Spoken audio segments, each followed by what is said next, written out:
All right, Betty, buckle up, because today we are diving deep into this wild YouTube channel, Hypnovibes. Oh, yeah, I've heard of this one. They're all about this thing called hypno-channeling, and they say it can tap into, like, higher consciousness. Higher consciousness. Yeah, and get some serious universal wisdom. Wow. So essentially it's like they're saying you can connect to some kind of knowledge beyond our own minds. Exactly.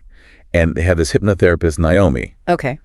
And in this one session, she's working with this woman, Navi, who's like super easy to hypnotize. Uh-huh. But the thing is, it's not about like digging into Navi's thoughts or memories or anything like that. Okay. It's about this energy, this like channeled energy. She's supposed to be receiving messages from a source outside of herself. So it's like some other being or consciousness is communicating through her? Yeah, and it gets really wild. How so? So they're doing this session, and Navi starts channeling this energy, right? Okay. And it drops this bombshell. It claims that a super famous public figure we all know Oh gosh, here we go. is actually a clone. A clone. Dead serious. And get this, the original person died under some shady circumstances. Wow, that brings up some heavy stuff about, like, what even is identity? What makes us real if you can just transfer consciousness like that? Right. It makes you wonder if, like, when they move someone's consciousness, does the soul go with it? Or is there like something else that makes us unique, something that can't be copied? And gets even crazier. Yeah. This energy claims that this isn't just some one-off thing. Oh no. It says it's happening all over the world. Like some kind of global cloning conspiracy. Yeah, and apparently it's all orchestrated by these powerful entities with their own agenda. Okay, hold on. So we're talking about a hidden network manipulating events on a global scale. Is that what they're suggesting? That's what this channeled energy is saying. It's like something out of a sci-fi movie. Seriously, I mean, even if we don't buy into the whole cloning thing, it does make you think about whether there are forces at play that we're not aware of. Oh, totally. And to make matters worse, they say the original consciousness of this public figure was, like, disposed of. Disposed of? What does that even mean? They don't really elaborate, but it sounds pretty sinister, right? Yeah, it's pretty disturbing. Right. It makes you think about who has the right to manipulate someone's very essence like that. And what are the ethical implications of this kind of technology? It's a lot to unpack. They do say, though, that the cloning technology isn't perfect yet. Oh, really? So, like, there can be glitches, and the clones might look like the original, but not be exactly the same. So they're saying there's something about the original that can't be fully replicated. Right, like there's a limit to how much you can copy a person. And it ties into something else. They talk about this idea that a person's personality might not be a true reflection of their soul. So like who we are on the surface might not be who we truly are at our core. Yeah, like there's a deeper level to us that goes beyond the roles we play in the world. It's like we're all wearing masks and our true selves are hidden underneath. Exactly. It makes you wonder how much of who we are is shaped by our environment and how much is actually our true essence. Are we really in control of who we become? Or are we just products of our upbringing, our experiences, all the influences around us? That's the big question, right? Yeah. And if some people are not who we think they are, what other hidden truths might be shaping our world? It's like we're just scratching the surface of something much bigger. What do you think? Honestly, I'm not sure what to think. It's a lot to process, but it's definitely thought-provoking. Yeah, this is heavy stuff. And it's just the beginning of our deep dive into Hypnovibes. I'm both fascinated and a little terrified to see where this goes. Me too, Betty, me too. It's like we're seeing a whole hidden reality behind the one we thought we knew, Betty. You said it. This hypno-channeling stuff really makes you rethink things. And if this energy is telling the truth, it's like we're being controlled and manipulated in ways we can't even fathom. Yeah, that's a bit unsettling. How are we supposed to deal with that? Exactly. How do we even know it's real anymore? I think the key is not to get carried away. What do you mean? It's easy to get sucked into the sensationalism of it all, you know, the clones, the conspiracies. But we need to be careful about jumping to conclusions. So how do we apply critical thinking to something like hypno-channeling? Well, for starters, we need to look at the source of the information. So like who or what is this channeled energy? Exactly. Do we know anything about its credibility or its intentions? And even if we assume it's a good entity, couldn't it be influenced by Navi's own subconscious mind? Oh, absolutely. We can't forget that even in these altered states, our personal biases and beliefs are still at play. So it's not like a pure, unfiltered message from the universe. More like a glimpse into a particular perspective. Which means we need to be really careful about separating fact from fiction. You got it. Look for inconsistencies, biases, anything that feels off or doesn't quite add up. Like that thing about the cloning technology not being perfect yet? Yeah, it almost feels like a way to cover their bases, if you know what I mean. It does make you wonder. Why wouldn't the technology be perfect? Right. What are the limitations? And who decides what counts as a glitch? It almost seems like they're expecting us to be skeptical and trying to address it in advance. That's a good point. It just shows how important it is to be discerning when we're dealing with this kind of information. Especially with something as mind-blowing as hypnochanneling. Definitely. It could totally change our understanding of the world. Speaking of which, let's go back to that idea of the soul versus personality. That seems to be a big theme for Naomi. It really makes you think, like maybe who we are on the surface isn't the whole story. It's like our personalities are just masks shaped by our experiences. And underneath it all, there's this true essence, this soul that remains untouched. Makes you wonder how much of who we are is actually us, and how much is just programming from our environment. Right. Are we really free to be ourselves, or are we just products of our upbringing and all the influences around us? It's a big question, and I don't think there's an easy answer. But it's great that hypnochanneling is at least bringing these questions to light. Definitely. It's making us confront the mystery of what it means to be human. And explore the possibility that there's way more to reality than we ever imagined. So what do we do with all of this? Yeah, where do we go from here? I think we need to find a balance Between what? between our natural curiosity and a healthy dose of skepticism. Be open to new ideas, but don't just believe everything we hear. Exactly. It's about finding that sweet spot between wonder and discernment. And I think that's what Naomi is trying to do with her work. She wants us to question, to explore, but to do it with a critical mind. Like she's giving us the tools to navigate this uncharted territory. And empowering us to become active participants in our own awakening. Instead of just passively accepting whatever information comes our way. Exactly. We have a responsibility to engage with these ideas and make them our own. Before we move on, I want to touch on something you mentioned earlier about biases in hypnochanneling. Oh, right. We can't forget that the channeled energy is still being interpreted by a human mind with all its limitations. So how do we as listeners try to identify those biases? Well, I think it starts with being aware of our own biases. You mean being introspective? Exactly. We Yeah. need to ask ourselves, what are my preconceived notions about this? What am I hoping to hear? Are my fears influencing my interpretation? Basically, we need to acknowledge that we're not perfectly objective. And be open to the possibility that we might be wrong. So it's a continuous process of self-reflection and critical analysis. It is. And the more we do it, more discerning we become. And the better equipped we are to handle complex topics like hypnochanneling. It's about developing a mind that can sift through the noise and find the truth. That's powerful.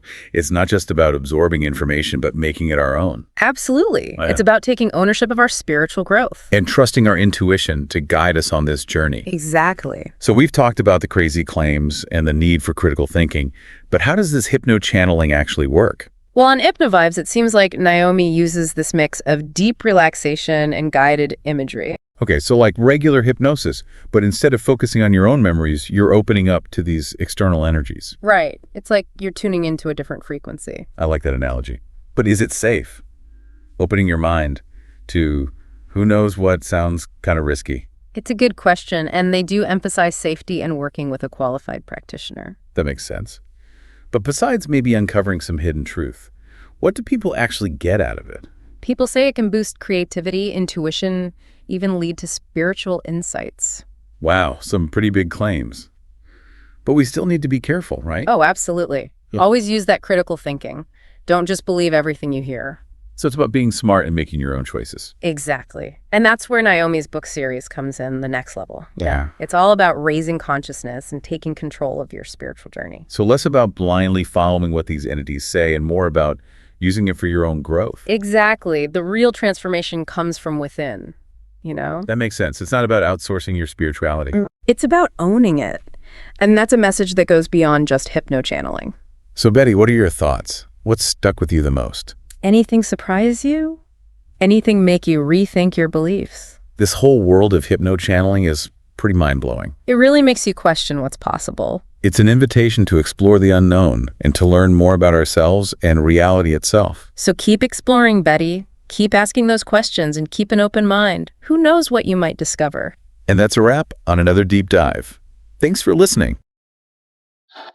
As a Level 2 quantum healing hypnotherapist, Naomi practices an innovative form of hypnosis called hypnochanneling, where she works with individuals who are easily hypnotized to invite certain energies to come through their bodies, enabling us to receive messages from higher realms, not from the channelers themselves. If you have paranormal or NDE experiences or any spiritual interest in QHHT, contact us at healingandretreats.com. In this hypnochanneling session, it is revealed that the current body of a public figure is a clone, with the original consciousness having passed away under unnatural circumstances. There are similar cases where cloned bodies are influenced by the original soul but not a perfect match. The essence of a person's soul remains intact, but societal influences can shape their personality. And now, I'd like to invite whatever is the appropriate energy for me to ask questions about whatever that energy is. The most appropriate energy can come through this body when I count to 3. 1, coming through, 2, and 3. Hello. Hello. Yes. Hi. Who am I speaking with? The name will not be given. Oh, so you're a type of energy? Yes. So I like to know if that's how I feel. I feel he's not the maybe his consciousness. Is that the case? That is accurate. So his physical body was No longer. I know. So this right now the current body was cloned. That is what is being picked up on, yes. That's why The he's technology of the United States itself has that ability to make those that do not comply to be restored to their own ideals. I see. So what happened to the original? Died, obviously. He was disposed, yes. But he did not die for naturally. No. He was murdered Somewhat. for political reason, No. but for a reason that does not really serve the humanity. He wanted it to happen. His purpose was already over by the time his life has ended. So in a way, he agreed to Yes. this exchange. Yes. I see. Theo family in England, they are like that as well. They're not the original people. I don't mean everyone, but let's say this person, she disappeared for a while. She was sick, and then she came back. That body was not the There are original. centers all around the world itself that put out. There are centers all around the world that put out these artificial beings. So there are a lot like that. What was the question? So there are members are also like the body is not original. Yes. And so I know you will not disclose your name, but you are, right, how to say? I'm linked to the mind and consciousness of the person that you are questioning. Mind, say it one more time. The mind and The consciousness? of the person that you are questioning. I see. So let's say the grays, they can do that as well. They can separate. Yes. It's something for them is very easy to do, to operate. Yes. See. You are the consciousness of. Yes. Okay, got it. And how you feel about this? It doesn't No make. emotions behind it. Okay. Why the body is not exactly the same? I can tell it's two different people. It's built that way. That's how it was built. But because some people will question. The adjustments while the cloning has happened resembles the majority of the features and personality of the individual, but you'll see glitches within it that does not resemble the original of that body. I see. So because we don't have the perfect technology for that. Cannot replicate source. I see. So tell me, what is the personality? It comes with the body or has something to do with the consciousness? It's the soul quality of the person itself. Mind and body has no connection to that. But let's say if someone's personality is one, and then the true essence of that person can be very different. True essence is the fullness of the soul expression. That's what. So So no matter, but it can be influenced by, let's say, our society. It can, But but it will not distract from becoming who you are. so my question, I think you understand my question, is because we can be influenced by the society, by the family, the culture, the country, but it still has a lot to do with the true nature of the soul. That is correct. Okay, good to know. Because for some reason I thought the personality also has a lot to do with the mind. No. Not really. No, Not at all. no. Good to know. I learned a lot, and thank you for coming through. And I will maybe have opportunity to speak with you in the future. Of course. Yeah, I'll let you go.